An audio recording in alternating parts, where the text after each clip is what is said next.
Dick didn't want to come over. He said, "You work for a broadcast school? You know, I'm ABC. I don't want to work for that."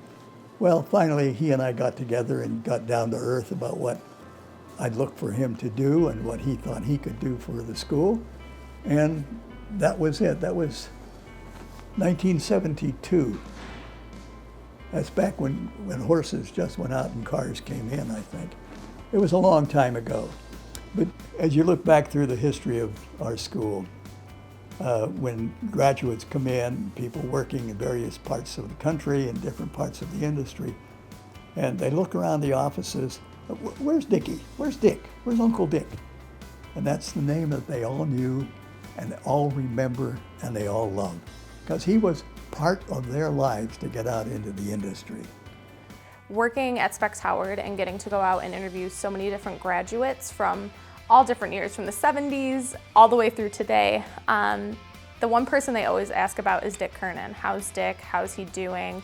And they always tell these incredible stories. First day of class, when you explain to all of us bright-eyed, bushy-tailed people with delusions of grandeur, you got on your knees in a three-piece suit and drew a little line on the bottom of the molding to show us where we would have to start to be successful in this business.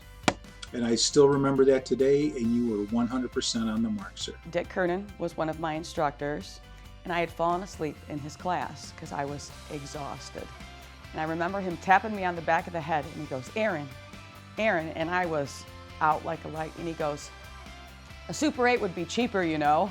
And I will never forget that moment, and I was like, Mr. Kernen, I'm so tired. I mean, the man is legendary. That man is unbelievable. The stories and the advice that he shared when I was a student, when I worked at Specs, that's something I take with me forever and ever. And I can only hope that I can accomplish half of what that man has done with his career in broadcasting. How does he not impact you and your career? You had to see him before you got out of here. I think sometimes you had to see him so that he could give you the once-over. But he is responsible specifically for getting me every single job that I've ever held in radio. Dick Kernen has made one of the biggest impacts on the school, and it's made up of 100 million little impacts. I have adored you. You have been there for me every single time I needed you. You have supported me, you have guided me. I honestly do not think I would have my career without you. When I first met him, I didn't know how to handle Dick, because his personality, those that know him know what I mean. He's a bit of a curmudgeon, but he's just a really good guy, big heart. Detecting and knowing without a doubt, this man did not play. Staunch leader, assertive, dynamic, but so genuine.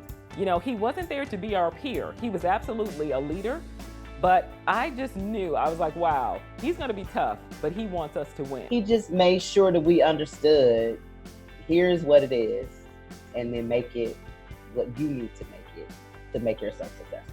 First day I met him, he's like, hey, listen, radio's gonna be tough. If you don't like it, there's the door. And he's right about that. Radio is a tough business to be in. He is synonymous with this school. You know, everybody who has ever walked through the building, whether it was 20, 30, 40 years ago, whether it was 6, 8 months ago, is always asking about, well, what about Uncle Kernen? Where's Uncle Kernen? Or what can you tell me about him? One of the coolest things that I always tell people about Dick Kernen, especially to young students, is listen to that guy. Listen to all the instructors, but listen to that guy. There's a wealth of knowledge. So thanks for everything, Uncle Dick. It's just nice knowing him because what he did for me. And again, he told me, well, we don't have sports, but learn as much news as you can and how to do the news on the radio, and that'll help you in sports. And that was great career advice for me. Dick Kernen has been a fixture at this school as long as I've been here, and apparently as long as anybody can remember. So Dick Kernen always has, in my head, the standout euphemisms. Taco hell, you're gonna get fired 10 times before you make it in radio. It's what the business is. But he's always been someone really good to talk to, even after leaving the school and coming back. It's always one of my favorite people to catch up with. Yeah, I remember him coming into a few of our classes, and he just told us straight up, if you're looking to make $1 million right out of graduating, then you're doing the wrong thing. It takes hard work and dedication, and I've applied that to my career. I was a member and a proud member of the Clue Bus, and I still ride that bus every day right here to the Beasley Media Studios. Dick Kernen has always helped shape my career path and helped guide me. One thing that Dick Kernen really, I think, means to the school and to his 50 years in the industry is he has been around so much, he knows so many people, he's seen the industry evolve, and he's passed on that information to the school so that we can evolve and that we can stay relevant. I could always get a straight answer out of you about anything I wanted to know. And you were always very supportive of me and my career and everything that I was trying to do. He was always someone who was always available and always helpful and very straightforward, and that's what I liked about him. I knew I'd get the right answer, the honest answer from him. He gave me great advice throughout the years. I know when I got fired for the first time, he was the first guy I called, and he said, you know, get on the radio as soon as you can, no matter where you can get, and that was great advice, and I used it multiple times. Dick has always been one of the people rooting me on. I have always talked to Dick in every single stop I've made across this country, about every job I've changed, all my career accomplishments. Dick and I have always gone back and forth on it because he's there. He's just always the person behind me kind of rooting for me. I am blessed and grateful to have worked with you every day for the last 23 years, and I'm also blessed to call you family. Without Dick Kernen, I could very well not have had the career I had, for sure. Mr. Kernen knew what he was talking about. He was definitely driving the Clue Bus. There's no doubt about it. Man, that guy hooked me up in life. He essentially got me my first job. He secured my second job. He got me my third job, and I'm still there. And you know, not a lot of people can say that. And that's all from Dick. So very grateful to Dick Kernen. When something good happened in my career, I made 2 phone calls. My parents and Dick Kernen, and sometimes not in that order. I was lucky enough to go out with him last year, and we went and did a school visit, and just the way he talks and connects with people, no wonder why businesses are still letting our students come work for them, because he is just a networking monster, and he has just done so many great things for this school. We had lunch at the Golden Mushroom where Dick was like the mayor. Everybody knew him. And then I used him as first call for talent at WHYT. Dick Kernen impacted me by getting me my first job at WKTN Radio in Kenton, Ohio. So Dick Kernen, you know we love you. We love you more than anybody on the planet. And if it wasn't for you, I wouldn't be here today, standing in downtown Tijuana, where I would normally broadcast from. And if you look back at any students specifically that have had him and the impact he had, you'll hear every one of them mention Chalupa and Taco Bell. And those were labs that have carried on for 20 years of my career. When we first met, he asked me what I wanted to do, and I told him that I was a huge fan of public radio, and his eyes lit up, and he had a big smile on his face, and he's like, I love public radio. I don't get a ton of people here that come here that want to get into public broadcasting, but you do. That's awesome. It's hard to believe that it's been 50 years since you allowed me to take you to lunch and answer most of my questions about this thing called radio. Dick Kernen, when I graduated, he is the one who gave me the confidence and the kick in the butt that I needed to go get my first job. And the fact that Dick was always a sounding board that wasn't a boss or somebody that had a direct financial interest in you, that allowed him to just kind of lay it all out and explain what really was going on in the situation, that could help you make clear, level-headed decisions as best as you can. It was Dick Kernen who sent my audition tape to Randy Z, the father of my children, with a note that I think Randy still has that says, she's the boss's daughter, but I think she's pretty good anyway. So thank you, Dick, for the impact you've had on my life and my career. One of the things I love about Dick Kernen is he's one of these guys that always remembers a name. Doesn't matter if he hasn't seen you in 20 years, he'll remember your name. And he's one of those guys who is more interested in talking about you and your life than telling you about his. I'm so grateful that you've been a part of my life from the beginning of my career, when I would call you and say, you need to get me out of here or I'm going to become a hairdresser. Dick Kernen was the first person when I decided that I wanted to teach at Specs. back in the day. He was the first person that I got on the phone and had a conversation with.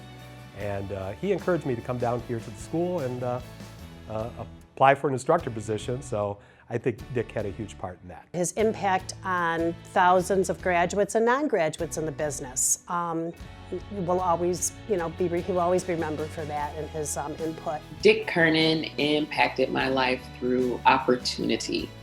He helped open the door for us graduates all alike, and we truly, truly appreciate you, Dick. He was very proactive with women getting into this industry and being respected in this industry as not just sidekicks, but real people who are really good at their job, and I thank him for that. I just always respected him for remembering a lot about me and knowing that when he called me with an opportunity, that it fit into what I was actually doing or wanting to do. He had that magic about him. It has been just one of the honors of my life, And Ori's mine. life, to call you not just colleague, but such a close and dear friend. Dear friend. He's just been a shining light to the testament of what Specs has been and what Specs has to look forward to in the future. Dick's just got that infectious, just like energy. He's one of those people, they always say, you absorb the most dominant traits of people you're around the most. And Dick's a prime example of that. Just being around that dude makes you hungrier, makes you more driven, and I think just makes you just kind of better overall. He's been one of my biggest supporters and one of my biggest mentors. For that, I thank him every day for all the stuff that he's given to me. Whenever I was at a crossroads in my career, at a fork, it seemed like I could talk to Dick and he would always know which way to turn. So for me, I love the laughter that we shared, and of course I love the mentorship that Dick so freely gave me. His whole passion for the business and for every single one of us was there every single day. It was never a job to him. Working at Specs was never a job to Dick. It was love, it was joy, it was life, it was all of that. There was no doubt in my mind that Dick really was an important component to what Specs was. He was the technical heart of our school. I mean, Dick Kernen is the kind of person that makes an IT guy excited to come to work every day. He's like the heartbeat of Specs. That's all I can say. He is the heart. Not only am I blessed to call you family, I am blessed to call you a friend and a teacher and a mentor. Thank you for all that you did for me, Dick. I love you. Dick, we're going to take our hats off to you. You take yours off and show us your wonderful bald head. And I want to tell you, inside that head is an awful lot of compassion, love, devotion, and sincerity to our industry and to the school. And I compliment you on that. Because there's an inner feeling of love and devotion and respect that we all have for you.